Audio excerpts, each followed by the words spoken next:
Thank you, everyone, for having me. Especially, I did this a couple of years ago, so I guess that's a good thing you had me back. And my name is Andy Sherman. I am not a historian, but I won't let that get in the way of what I hope will be a couple of good stories about the history of Harold Parker. I'm going to try and weave in as much as I can about North Reading, which is a little bit, and I guarantee you all know more about North Reading history than I do. So bear with me on that. But anyway, I'm the president of the Friends of Harold Parker, which doesn't directly relate to why I do this talk, but I have now done it a few times.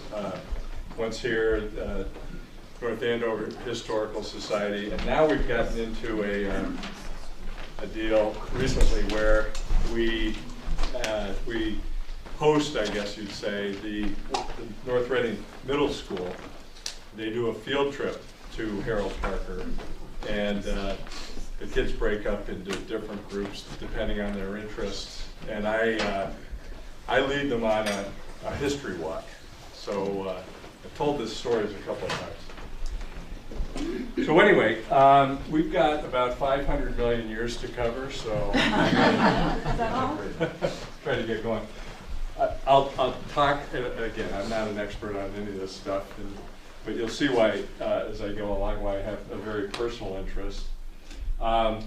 Geology, indigenous people, a little bit about the early English settlers, including some North Reading notable families.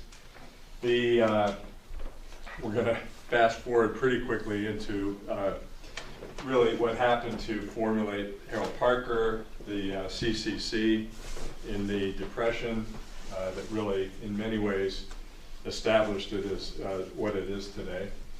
And then I will talk a little bit about exactly that, what it is today, and something about the Friends group. So, like I said, 500 million years.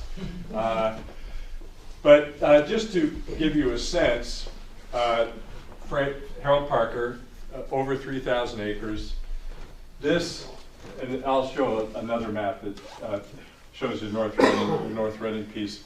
It's a relatively small part of the whole 3,000 acres in the north area, what I guess used to be called New Marblehead, right? So that's kind of where the North Reading section is. And then it is largely in Andover and North Andover, and then Middleton as well.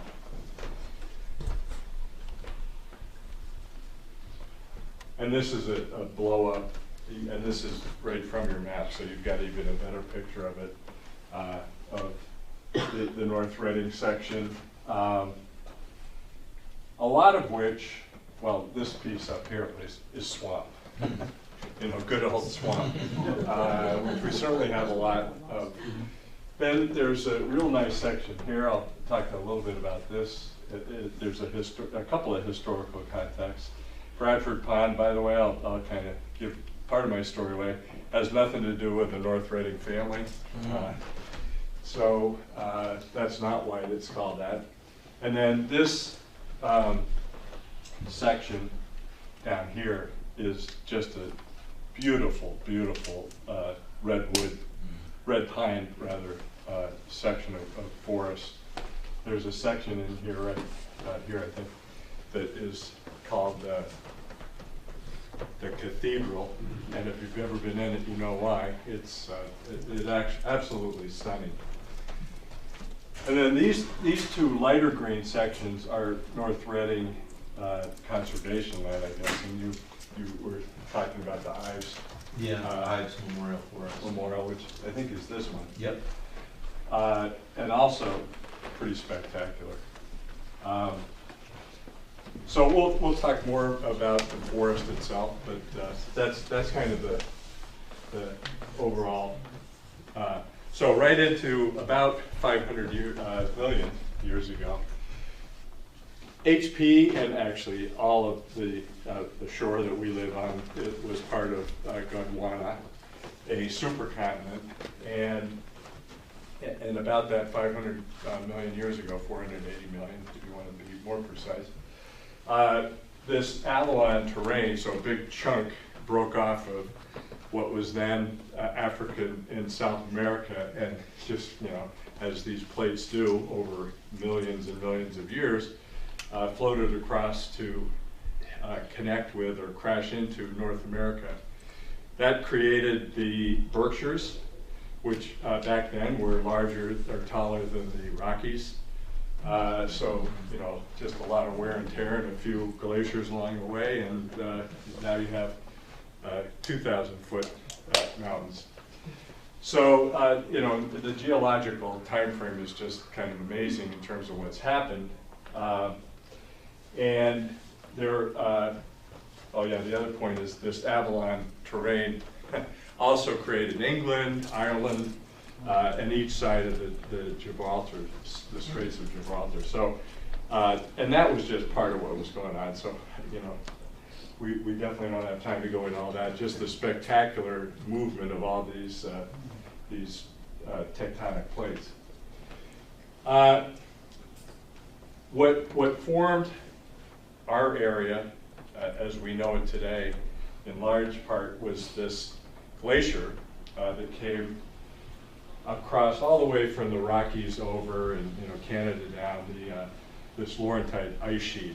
It was, yeah, 2 to 3 miles thick where we stand, if you can imagine. So I calculated this one. So this is from about here down to Kitty's, is how much ice there was. Oh, wow. And just kind of awe-inspiring.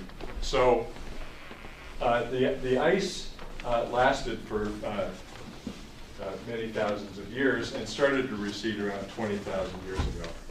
So on the way out, this is where it really created what we know today. So sand, gravel, we got that all over the place. These things called eskers, this is a little fuzzy, but this spiny snake-like thing. There are so many eskers in Harold Parker and around us, the whole area, but it's just fun to watch. You know what they are and say, okay, so this was 15,000 rather years ago. Is about when that was created. The hills, most of the hills in Harold Parker and around here are drumlins, and then there are these things called kettle holes, or kettle ponds. There are 2 kettle ponds in Harold Parker, so there are 2 natural ponds. The way that the ponds were created was there'd be basically ice, and as the glacier retreated, it left this, it pounded that kind of a hole based on a big ice ball, and then when the ice melted, you were left with a pond. So Berry Pond, which has swimming, and then another little pond in Harold Parker on the western side in Andover is Bear Pond. Those are 2 natural kettle hole ponds. None of the other ponds in Harold Parker are natural. So this thing, whenever hiked out and seen this glacial erratic, pretty spectacular. And it's actually very close to the road, so you can get in there. It's an easy hike, or you can make a real hike out of it. But that's pretty spectacular. Berry Pond, I mentioned, beautiful pond, and that is where swimming takes place. And then a bunch of drumlins, including Osgood Hill. We'll talk more about that, but that's notable because, well, for a lot of reasons, but it is actually, I'm getting ahead of myself, I'll wait. So let's shift gears. Now, the natives. So there's really, unfortunately, very sketchy information, not a lot of information about the natives here. But, you know, the estimates is that 12,000 years ago or so, whole numbers of tribes moved into the area. And the Pennacook is really who was in this area. Very much kind of tied to or taking advantage of the rivers in the area. So the Ipswich River, in Andover, the Shawsheen, and in Harold Parker, a little river, it's only a few miles long, that runs from, if you know where the Ward Reservation is, in the Boston Hill. Yeah, that's the source of the Scug River, which runs into Martin Pond. So that's, just like 4 miles of river. But for Harold Parker, it's pretty important, and for the local Native Americans, pretty important. So this is a simulation, I guess, of a village, and this is at the Addison Museum up in Phillips. So pre-colonial, about 12,000 natives locally, and this they're talking the Merrimack Valley. Even before the Pilgrims got here, there was already enough just exploration, trapping hunters and explorers. So between the French and the English, there were enough of them to come over and eradicate the natives, or close to. So you can see what a kind of a drop there was in the population, and that was happening all over the eastern coast of the U.S. And that's one reason why when the Pilgrims did move here, they didn't have a ton of resistance. The damage had already been done. So, and it continued. So smallpox being certainly one of the biggest factors. There also wars, and so there were a series of wars, not so much around this area. There was this incident with Walalonsa, who was the son of the chief or the sachem of the Pennacook, who was captured, held hostage, and then they really got, by force, got the Pennacook to sign a previous submission. There was some friction, not a lot, in the King Philip War. So there were some skirmishes and some concern, but it wasn't like the war was fought here. I know from the little bit I've been able to, or that I have dug into in terms of North Reading, the local militia was dealing with some skirmishes. So there were definitely occasional skirmishes, and the King Philip War got everybody on edge because that was such a major upheaval, but not so much here. Anyway, the Pennacook, for all intents and purposes, were pushed out of the area. They were, as the English moved in, they moved out. So back to the Scug, a couple things. So the English thought Scug was just mispronouncing skunk. Of course, that's, they're very kind of ethnocentric, I guess, viewpoint. So that had nothing to do with it. It was a snake or a potentially black river is what that stood for or meant in the Algonquin. There have been a number of, or were a number of findings of prehistoric sites. So along the Scug, one is where they really found a lot of evidence of soapstone, bowls and so forth being carved out of soapstone. And there was later on, and we'll talk about this, a soapstone quarry along the Scug, so not too hard to figure out where that site was. And then interesting, kind of near that place where the Scug enters Martin's Pond was this dugout factory, so to speak. So it was a kind of a large-scale production site to create these dugout canoes with fire and using, at that time, pretty primitive stone tools to carve out the rest of it.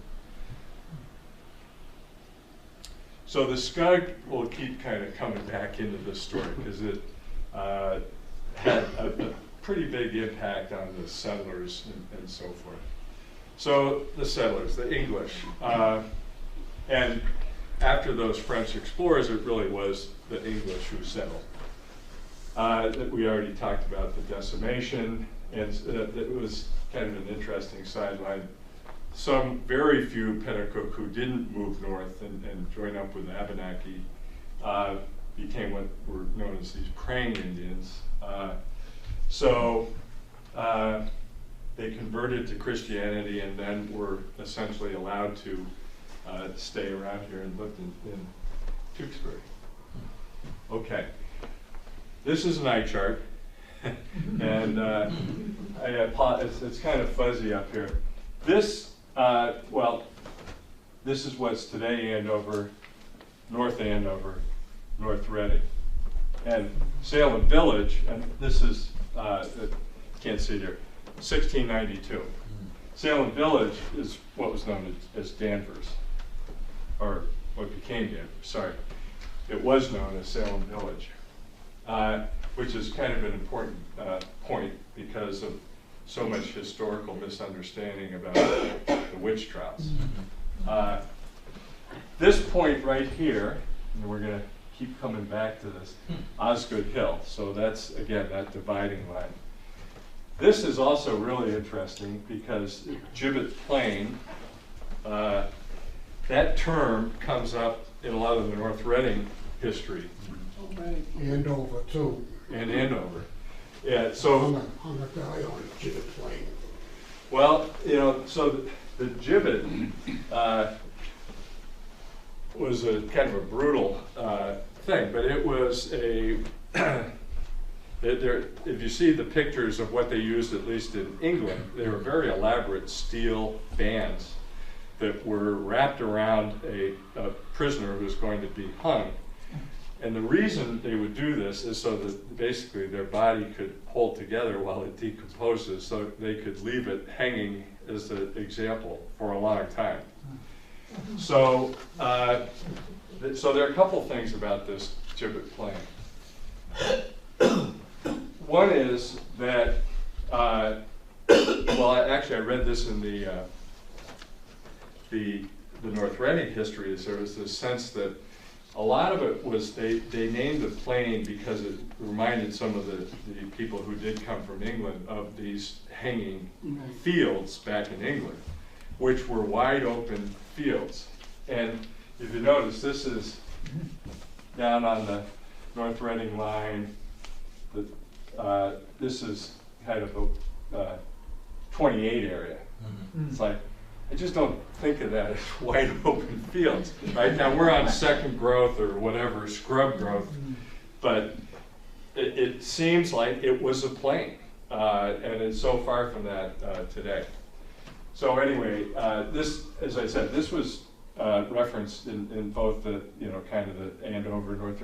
This gibbet thing was, I think, something to strike fear in the hearts of everybody. So, and there again, this is, if you can see it, this is the Scug River. So this is, this right here, a lot of this is Harold Parker today. And that's a little bit, just zooming in. So that section that we just looked at, including the Gibbet Plain, was, for all intents and purposes, settled by the Osgood family. The Osgoods, John Osgood was one of the original founders of Andover.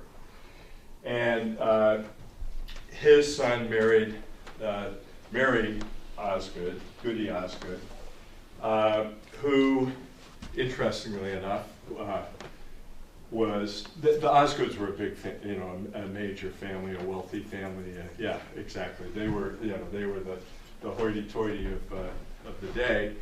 But Mary was accused of witchcraft. Talk about that a little bit.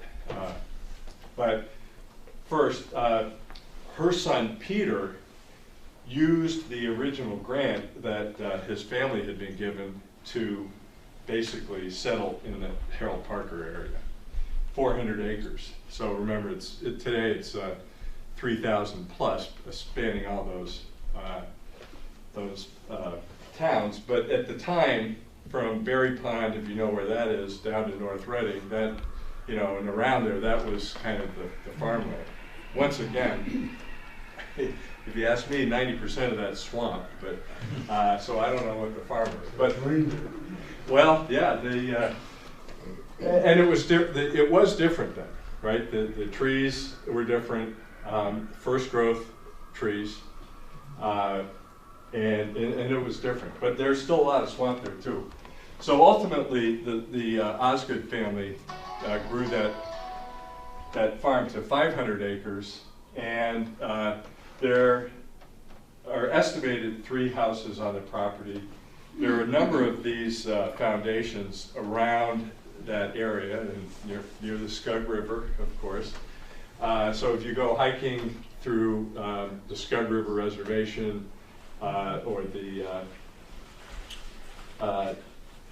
just down around the Scug River, you can see a couple of these foundations. And then 1745, Peter Osgood moved to Salem, as I recall, and basically got rid of his farm. Samuel Jenkins bought the farm. So He was from Reading, Jenkins. And we'll talk about the Jenkins, because there's a kind of a thread there. But this is Mary Osgood. Back to her, was accused of witchcraft. And the way that they tested, this is right out of Monty Python, or vice versa. They did something in Andover, and there were more people accused of witchcraft in Andover than in Salem. But the way they tested to see if you were a witch was the touch test. And the so-called afflicted, and they're mainly girls, some were under the age of 14, they had been afflicted by witchcraft. So the touch test, they would have the accused witch touch them, and if they were cured, they were a witch. If nothing happened, they weren't a witch. So that's my Monty Python. You turn me into a newt, you know? So just kind of incredible. The other thing that was incredible, or seems that way, is that most of these people, and it was a mix of men and women, but more women, there were also a lot of young girls. So it was a whole range of people. But they were encouraged to confess, because by confessing they could be forgiven. And so Mary confessed, and this is her confession, or that's not a quote, but those are the words that she had in her confession. She had prayed to the devil, she had been baptized by the devil, midnight journeys through the air, brooms and whips, and, all that stuff. Just kind of incredible. So what happened was this, kind of like the Salem trots, this got away from everybody. And it appeared for a while, and by the way, her husband had encouraged her to confess. And he was a deacon of the church, and I think a selectman and all this stuff, and said, yeah, you gotta confess, because then you'll be forgiven. And then it started getting out of hand. It seemed that they were all headed towards the gallows. So there was a big turn where all these town bigwigs started to lobby, basically, to get them released. Mary was ultimately released, but I think 3 or 4 women and one man and a girl were hanged. So, just that whole story of mass hysteria. Anyway, back to the Jenkins. This is called the William Jenkins house, but it was actually built by Samuel Jenkins, the Reading It's guy. older than that, so. Yeah, I think that they don't know, kind of like a lot of these places, but this becomes called the William Jenkins house because William was way more famous ultimately than his father. This is kind of out of sequence. I finally got my reference to Osgood Hill. this marker is still out there, and that's that marker that shows the town separation. So sorry about that out of sequence. Now we're going to jump around, and I apologize for the jumping, but this is, I got this off your archives, and this is Robert Parker. His son is in the audience. Oh, great, great. Well, I enjoyed his stuff. This is, and I found this really interesting, back to the whole swamp thing. This is what was called the Andover Road. And the way they did it was to stay, just kind of weave it in on dry land between all these little swampy sections. So this becomes Haverhill Street, but way, way The later. hill was called Long Hill. Exactly. And then, this may not be too legible, but you've got Flint's, Sheldon, and then the next map was out of the same speech he gave quite a while ago. So this has even more families. Eatons, Flints, Damons, Pratts. So they were all living up in that area that goes up towards, and some of the writing talked about it goes up to Gibbet Plain. And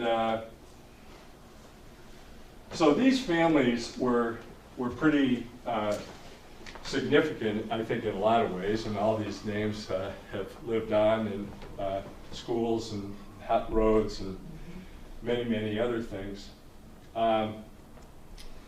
So I mentioned that a lot of the North Reading people were in the militia. At one time it was called the train band, then it was either the Reading or the North Reading militia. But many of these people fought in the Revolutionary War. They had become captains, or they got some sort of position in the militia through their Native American encounters, but then they went into the Revolutionary War. And this group, the North Reading Militia, was right up front at the earliest battles, basically, the Minutemen. So there's some great stories, actually, again, in the archives you've got online about that battles and so forth. They came out unscathed, but a couple of the British that they encountered were killed. So, you've got stories like that. And then another one, these families were prolific, right? And there are all sorts of Eaton, all sorts of Eatons. And I guess the matriarch of the Eatons was Elizabeth. I think she died in 1705 or thereabouts. She was at 85 years old. Her gravestone said she had 10 children, and she also had 175 great-grandchildren and grandchildren. Wow. So I say prolific. Get your genes out there. Be fruitful and multiply. Yeah. Ephraim Pratt, he was in the militia. He was one of those who served in the Revolutionary War. He started a tannery business. There's a tannery on this map here, so that was a thing. There's a mill. I can't see it, but mills were a huge part of the business. Tree farming, and certainly harvesting trees, if you want to call it that. They were clear cutting, is what they were doing. And not just here, but certainly throughout the whole Harold Parker area, the whole Northeast. So farming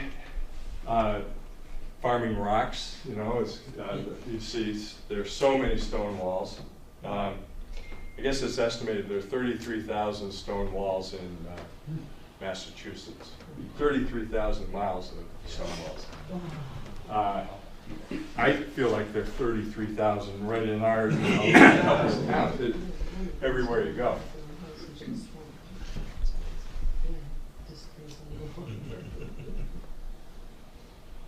This is So those maps from Robert Parker show really early days of that Andover Road, 1715, thereabouts. This map is way later, and so you still, this is now Haverhill Street, so you still got Flint's and Batchelder and Damon, all those. Over here, which I had shown earlier, there's just not a lot. And then once again, there's a lot of swamp there, so not as suitable. So you don't have the same kind of history, at least not that I could find. I'm jumping around like crazy here, but I'll do it.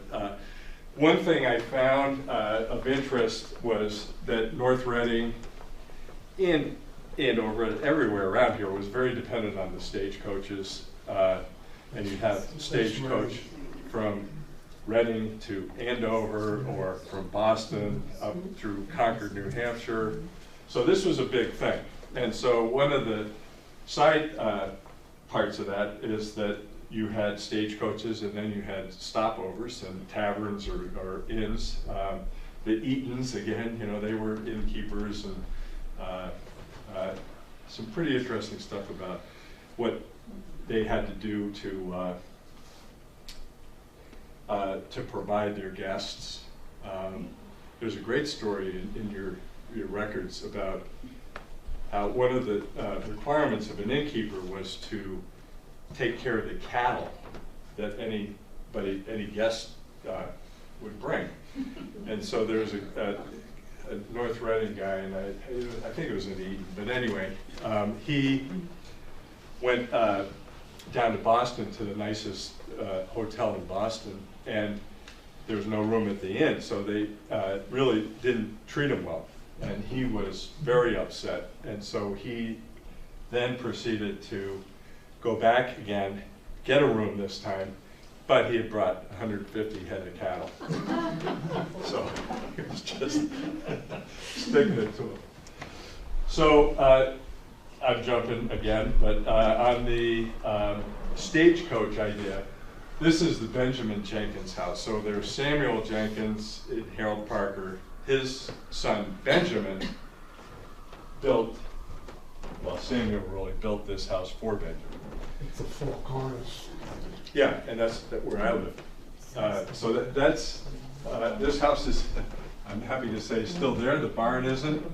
This was taken in. The house was built, we think, in 1803. This is another one, you know, that kind of budget. But That county road, that Salem Street was put in 1807, where the Four Corners are. yeah, well, this is Haverhill Street, and this is Salem Street. Haverhill in Jenkins Road. Jenkins Road, and yeah. And at the time, Haverhill Street by that time had been really built, and it was called the Haverhill Highway. So that was a way to get from as far as Boston up to Haverhill. This photo, there are actually telephone poles there. This photo was taken in 1907. They're still doing the old plow and everything. And that barn was there till just before the century, I think. That's gorgeous. Was that a toll location for that highway? Because obviously what is now 28, the Turnpike was a toll. What is now 114 was a toll. Yeah. Was that must have been as well? Presumably that must have been a toll bar location. I don't know that. Okay. I know our house now, Right. this house, was a stagecoach stopover in what have you. The There's road to Salem. right, and the Salt Parish. top floor of all things was used as a dance hall, which, you know, now in this house you can't take a step without everything's creaking in. So it's like, what were they doing? But I will say, the house was built really, really well, and so I guess it could hold up to it. It's an early federal, it says a central instead of the twin chimneys. Yeah, well, it's got a central chimney, as you say, and there are 6 fireplaces off the the central chimney, and then there's another one. There's an addition put on the house in 1849. So that's got another fireplace on it. So there are 3 fireplaces in the bedrooms and 3 downstairs. We still use the 3 downstairs. That's Asleep Hill in the back. Right, It- right. Yeah, Oh, wow, Yeah. it's very visible, yeah. Yeah, now it's totally covered. yeah, McMansions. Yeah, yeah, which, you know, as they do all this stuff, and I'm sure you've all seen this around here too, that the water flow changes. So our backyard gets flooded every year because of driveways and whatnot. So that's, anyway, Here's your Henry Holt, yeah. yeah. It was. So Henry Holt, the Ward Reservation and the beautiful house up on the hill, the Holts were Henry big. was over to the west with his older Yeah. brother, over by Hidden Road. The 2 Okay. older boys got 300 and the Hill got 300, and the 3 younger boys got Holt Hill and, That in seems to front. be, that's like the Oscars. yeah, They well, like I'm just, you know, you back get- in those days, they called it the Stony Plain, and Yeah, that's what it was called over by Hidden Road and Holt Road, as a matter of fact, you know, right in yeah, there. yeah, right, right. Well, this, Henry had some dough. you know, these early folks did very well, it seems. So Henry had a sawmill. The Jenkins took over apparently that mill. Again, it's all a little fuzzy, but the Jenkins ended up having 2 sawmills and a soapstone mill. So they were another one. You know, they were pretty well off. And so they were. I talked about the natives and the soapstone. So the Jenkins actually were running a commercial soapstone mill, which was used for decorative stuff and also like fireplaces, gravestones, and some of the Boston buildings were faced with soapstone. It's beautiful stuff. That's an example of a soapstone fireplace or mantle. And that's from what's now Harold Parker Road. If you go on from west to east on your left, you can actually see this. This is Jenkins mill number 2. There was a 3rd one too, but it was Russell's, where the fish hatchery was. Yeah. Yeah, that Well- came off of Rocky Hill Road. Sorry, I should shut up. You have the knowledge. So I mentioned William Jenkins earlier because that house is named after him, even though his grandfather built it. So Benjamin's son William was really the famous Jenkins because of his and his wife's very, very ardent abolitionists. So they had Harriet Beecher Stowe and Frederick Douglass, so they had big visits. They were very aggressive and ardent from the 40s on, so it wasn't like they came to it late. And so they were on the Underground Railroad. They housed escaped slaves. Apparently they put some of them to work in the mills, and then at one time or another, they had to hide them. And so this is behind the fireplace. So they had a kind of a hidey hole here. I have similar stuff we have in our house, a similar channel like this. So the way they built these central fireplaces is they built the walls pretty far out, so there was some space in there. They did that so they didn't burn down. It's not code, let's put it that way, because that basically could be a whole channel. It could be a fireplace unto itself. But anyway, so they were very active, and there's actually a really nice, right next to that house, the yellow house, the William Jenkins house, there's a beautiful graveyard. where he was buried, but then he was moved. He and a few of the other kind of mucky mucks were moved to the West Parish graveyard in Andover. But a lot of his family's there, including really kind of tragic. There are 4 little teeny gravestones because his kids died in a plague. Apparently, all of them died at the same time. So, but that's what happened. So, once again, jumping forward with no continuity. But I've kind of set the stage. What was happening here is these people came in and they just clear-cut everything. And they had no sense of forestry or crop rotation or any of that stuff. They used a lot of wood for their houses. They used it commercially. A lot of the shipbuilding was fed by this. And I can tell you, based on the wood in my house, which is 225 years old, this first cut lumber is unbelievable. So pine is as hard as maple or something like that. The pine back then is as hard as hardwood today.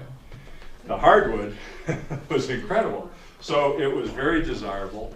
The forests were at that time, or at one time, full of it, but they clear cut it to devastating effect.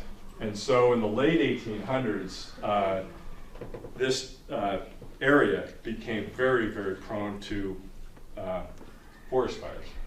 So it was a big problem. There are other things that happened along the way. There was a scientist who lived down in Medford who had the brilliant idea of studying gypsy moths. And you can kind of guess what happened with that. He essentially introduced gypsy moths into this ecosystem with devastating effect. So there was man-made stuff, and then there were all these other things that just compounded. So this area was just a mess. And that's this invasive species thing. So there are a lot of fires.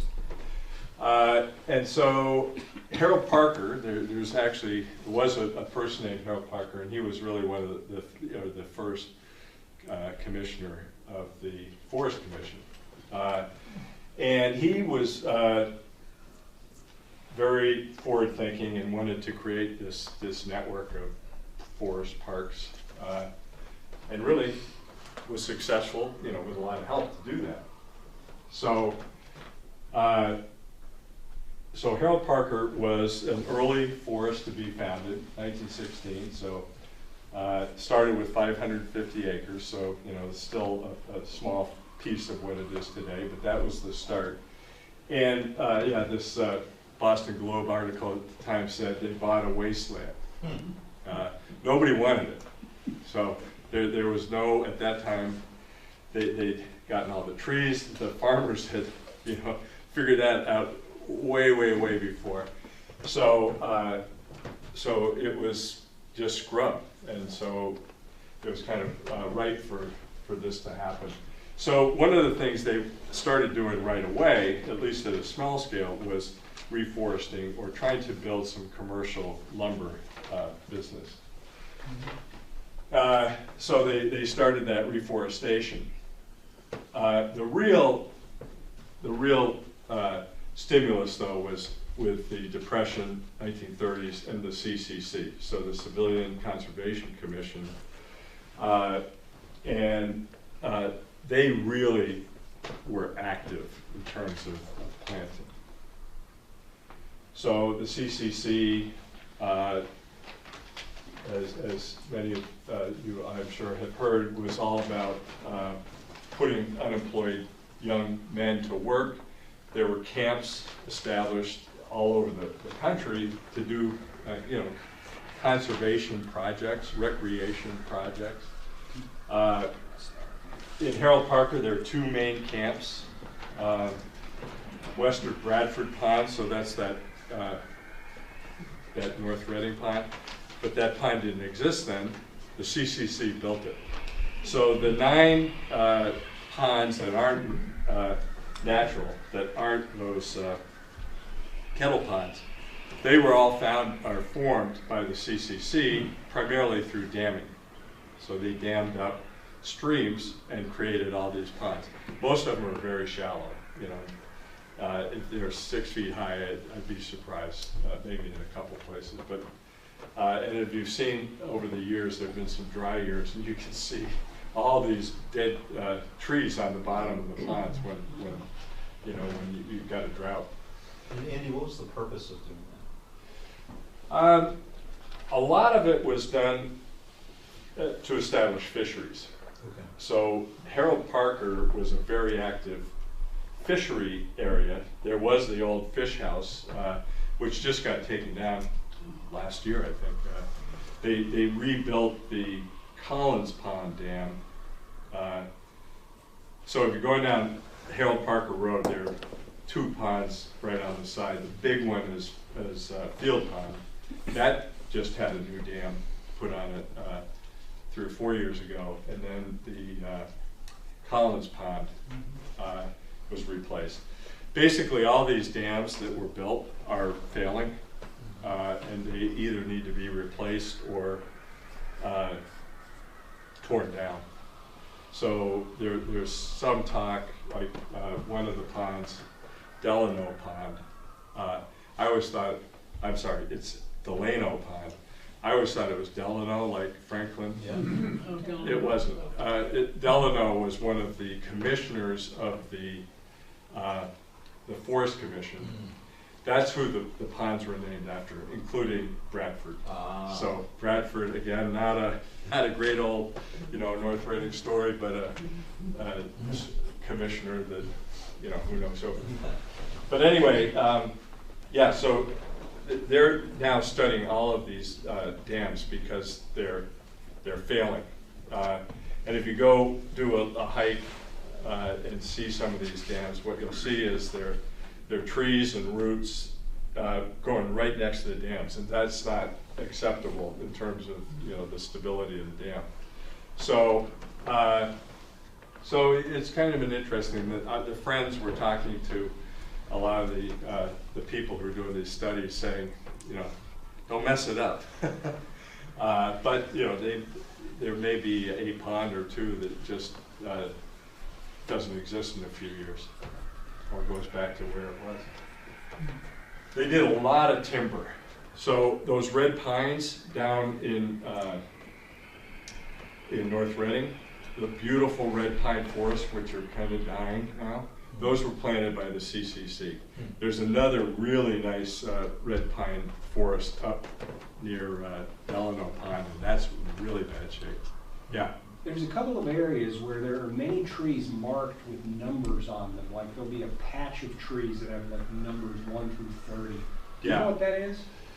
Well, do you know a specific spot where? I don't know if it's an Upper official Salem. name, but there's one area Upper called Salem? School Days. Upper Salem. School days? Upper Salem, yeah. Yeah. Okay. So it can be different things. So like when they were doing the Collins Pond work, they ended or marked Over a by whole bunch. Brackett. Yeah, there's another little area. Because that's where they just were taking them down. There are some sections that are marked because technically Harold Parker is still supposed to be an active forest area, at least on the east side. So Salem, you know, that Salem Pond, that area is technically still forested. And actually you will see every now and then, you see this giant pile of logs. There was one just a couple of years ago that was in the Harold Parker the lot. So there are still foresting, and that can be, they occasionally come in and try to figure out, they want to make sure these trails and whatnot don't go into vernal ponds and things like that, and so sometimes there's plans to reroute and do stuff like that. But that's a really long way of saying I don't know. Okay. I don't know exactly. But there's a lot of stuff that it could be. There's a CCC, Collins Pond. This, so Dam 2, so this is kind of where Field Pond is, Collins Pond, Field Pond. So there really wasn't a Harold Parker Road back then, or this is what it was. There's still a crazy tight little bridge on Harold Parker Road. I know where that is. That's that. And right in here is that old mill site that I showed To the you. left. Yeah. This is that beautiful red pine. Most of the pines are suffering from one blight or another right now. So, and they're also old. They're planted in the 30s, so a lot of these are kind of end of life. And the way they were planted, you know, it's like all at once. So this isn't a carefully managed forest. I mean, what was done was great in a way, but it probably is not how you would do it if you were thinking about it, planning it out today. So unfortunately, well, go enjoy this place, right? Because it's spectacular. The light through those trees is just beautiful, but those trees are going pretty quick. Where is that? So this is another map. Okay. This is North Reading down here, and shoot. Arlene Drive. Arlene, yeah, that's what I was looking for. So right from Arlene Drive, you can get into this pink thing. I know you can't see that, but that's pink, this red pine. Oh. So go in there, go in Arlene Drive and walk around. It's great. And so one of the things I'll talk a little bit about is what we're doing today. This map, I know you can't really see it, but this is a kind of a tree map. So where are the different kind of trees, gray birch, grasses, mixed oak, meadow, spruce, oak. You know, you got a lot of variation in there. This is a little bit about what we do today. The Friends, we do a lot of cleanup. It's hard for me to explain this, even harder than why the trees are marked. Why people throw stuff out their windows on the side of the road. I just don't get it, but they do. So we do a lot of cleanups. We organize cleanups regularly. Or we do a lot of trail repair. And we've made a trail. This is a trail. We call it the Friends Trail. We cut a new trail to connect some just dead-end trails. So this is now called the Blue Loop, which is really based around the camp headquarters, if you know where that is. Mm-hmm. So that was a new trail, and any of these trails we have to get permission, of course, which has gotten to be brutal. So there's a volunteer group. Permission from? You name it. So the process, I'll tell you how the process used to work. Down to Field Pond, you couldn't do it. So this is where I first learned how to do this permit process. Mm-hmm. It took us 3 years to get permits. But then the Friends, we did some fundraising, and we paid for it. And then the New England Mountain Bike Association, which I'm also a member of, built it. So we've got the NEMBA, the mountain bikers are the kind of the labor, and the Friends are very good sponsors. Did you have a question? Okay. It's interesting what you say. Oh, okay. Flooding near the roads and septic and. Yeah. Yeah, someone explained it to me that beavers almost have sort of the nature's equivalent of obsessive compulsive disorder, that Yeah. they hear running water, they just have this sort of that they must make the sound stop. That's So right. they That's right. literally obsessively. Yeah. That's what sort of is nature's drive, is this compulsion to stop the noise. No, it's absolutely true. And Okay, if you, thank if one were to, and I definitely don't advocate this, it's futile for one thing, and it's illegal for another, but if you take down part of a dam, it'll be back the next day. Oh, yeah. So that OCD kicks in. I just think if they there- weren't there to begin with, why can, when they build them, now they're in charge? Like the beavers are in charge, because they weren't there to begin with these dams, like you were saying. And Well, but it's part of the way beavers work. So what happens is they build their dams, they have their families, there's some, in Harold Parker along the Scug, there's some unbelievable, including this area I'm talking about, the lodges are spectacular, they're huge, you know? They're McMansions. But, yeah, but what happens is they dam up, they build a beaver, basically they create a beaver pond, which is very beneficial. It's very rich, it kills all the trees that are in it, Yeah. right? It's ugly, right, if you think about it that way. That, on 125, as you pass the, That whole loss of yeah, trees. right. But that's good for the hydrology. It's very beneficial, and birds, everything. I always say it is part of the natural process. It is. There was Even a though it's great, depressing. there was an incredible heron, blue heron rookery that was essentially because of all that, you know, that stuff. So very beneficial. But then what happens is the beavers move on. Ultimately, the pond disintegrates, and you know, then you have just what's called a beaver meadow. So you know, you beaver dam, beaver pond, beaver meadow, all good, and then they move on and do their damage somewhere else. So anyway, beaver very, you know, I think the fight against beaver hasn't changed. There's still people who would, you know, rather shoot them than anything else. There also, though, there are some pretty cool things. So back to the sound, there's a gadget or a contraption called a beaver deceiver, or a pond leveler is the more technical term, but basically it's a long pipe, and you need to kind of screen the pipe off, the entrance and the exit of the pipe, so that the beaver can't get into it. But you make it long enough so that sound thing is You're not like affected. muting the sound. Yeah, you're muting it, and it's not at the dam, Ah. so it deceives them.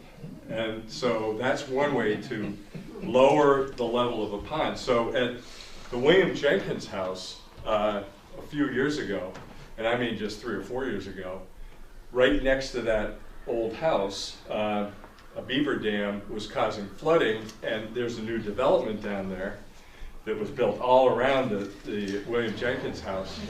And in that case, the permissions were like that because it was a health issue.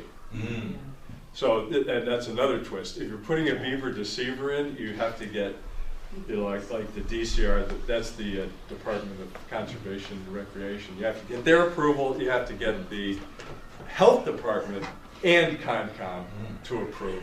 But if you've got a health issue because of flooding and septic, they'll do it in a heartbeat.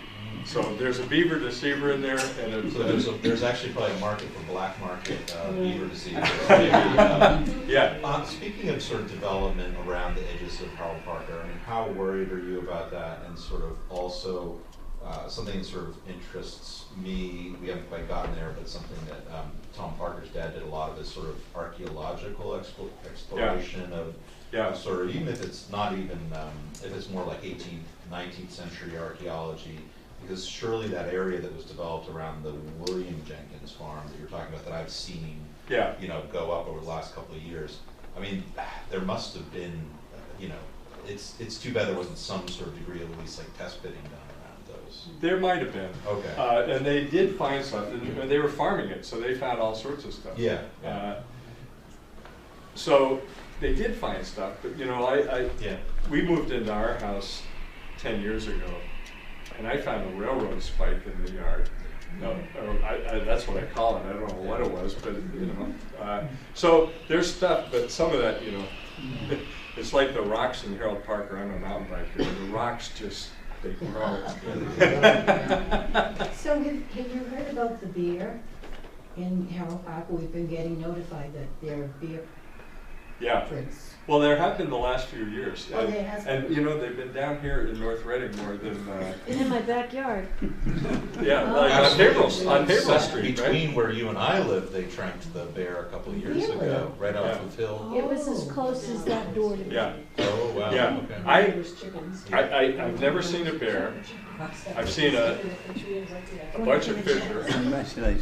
Oh, yeah. I've seen coyotes, of Yeah. course, deer, and the deer are back pretty much. I want to make one other comment on that excavation and Yes. stuff, though. So apparently there were digs, because that's how they found stuff along the Scug River. Okay. They also found, just stuff randomly. But when so I didn't finish the story. We built a 150-foot bridge across the Scug after 3 years of permits and all that stuff. So you can now, I will say, it's pretty nice. But that's what we had to do. We had to figure out how to do it in the deep section. And this is all, none of us are engineers or anything. But anyway, we figured it out. It was fun. But part of our permitting, we had to get permit or sign off from the state archaeologist because we were disturbing or potentially disturbing a riverbed. And one of the ways we did that was we didn't drive, we drive posts in the middle of the stream. That's how we kind of get our structure. But on the beds, we use these things. They're called post pans. Yeah, they're sort of. Yeah. So they'll rest on top. Yeah, they won't sink into the mud. So anyway, that was part of our approval process, was to say we're not going to disturb the archaeological site, which just happens to be under 3 feet of water, but let's not. But when it turns into a beaver meadow, It'll be back on top in 50 years. Yeah. No, that's really fascinating. Yeah. Yeah. Moving away from the animal. Yeah. I love animals. Couple of questions. I come from across the pond. In my youth, I did a lot of conservation work in forests. And considering the sort of forest fires and stuff that have been around, do you have fire breaks and stuff like that as part of Harold Park, considering that the forest here is surrounded by housing developments? Or is fire not a concern? Oh, it is. There have been, the last few years, as we've had more fire issues everywhere, there have been multiple fires in HP. And there was a big fire last year, last summer was so bad in the Boxford State Forest, which is in North Andover, had some really serious, long burning, how underground and everything. So there are fire roads which serve as a break of sorts. And fortunately, the fires that have been in Harold Parker have been close enough to roads and ponds combination that they were able to deal with them pretty much. But yeah, I think it's nothing but a growing concern. Well, traveling around the country, and I'm in the national forest too, so I see, as a tourist, right? Yeah. The forest roads here, the breaks, are not as wide as I recall them over there. Yeah. They seem quite narrow rather than breaks. Yeah. Okay, the other Well, all we have to do is rake the forest, right? well, I think you need to cut some of the trees to make it wider. I mean, Well, that's where the issue is, of course, money. This was supposed to be, Harold Park was supposed to be created and preserved as a active forest, managed forest, and it's not. I mean, it's not being, and it's money.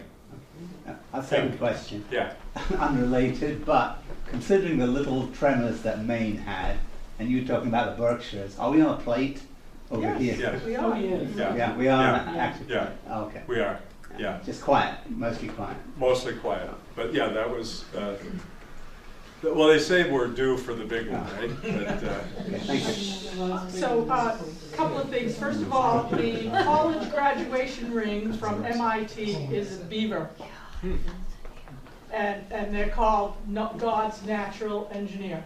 So anytime you see a person that has a beaver, it's an inlay ring, it's an MIT graduation ring. yes. Well, Second thing is, different jurisdictions.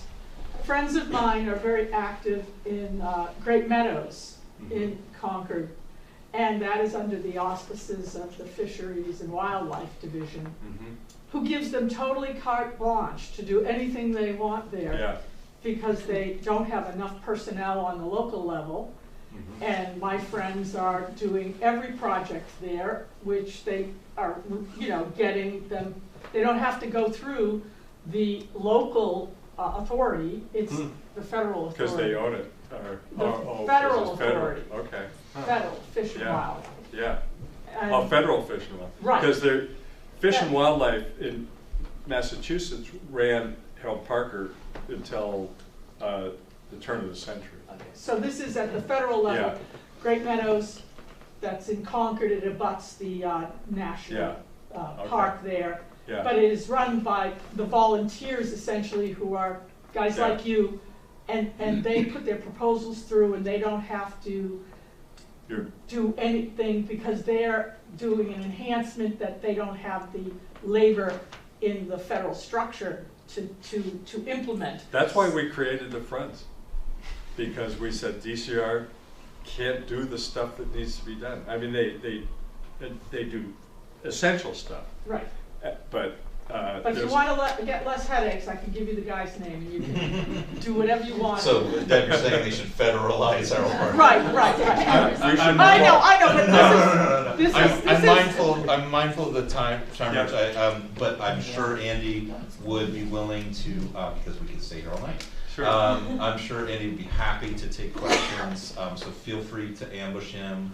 Andy, I'll make the plug so you don't have to. I joined Friends of Harold Parker today. I'm really glad I did. I'm super excited. I've already got my free map, so that's really good. And I got the winter email that went out today, and I really enjoyed that as well. I saw how many of my friends here in North Reading are Friends of Harold Parker already. So part of it was just peer pressure. I didn't want to show my face with them and not be a member. So definitely encourage you all to join. We also have a little thank you gift, which we won't embarrass you with. We'll give you afterwards. But thank you to Amy for putting that together. And thanks for coming. Thank you. Thank you.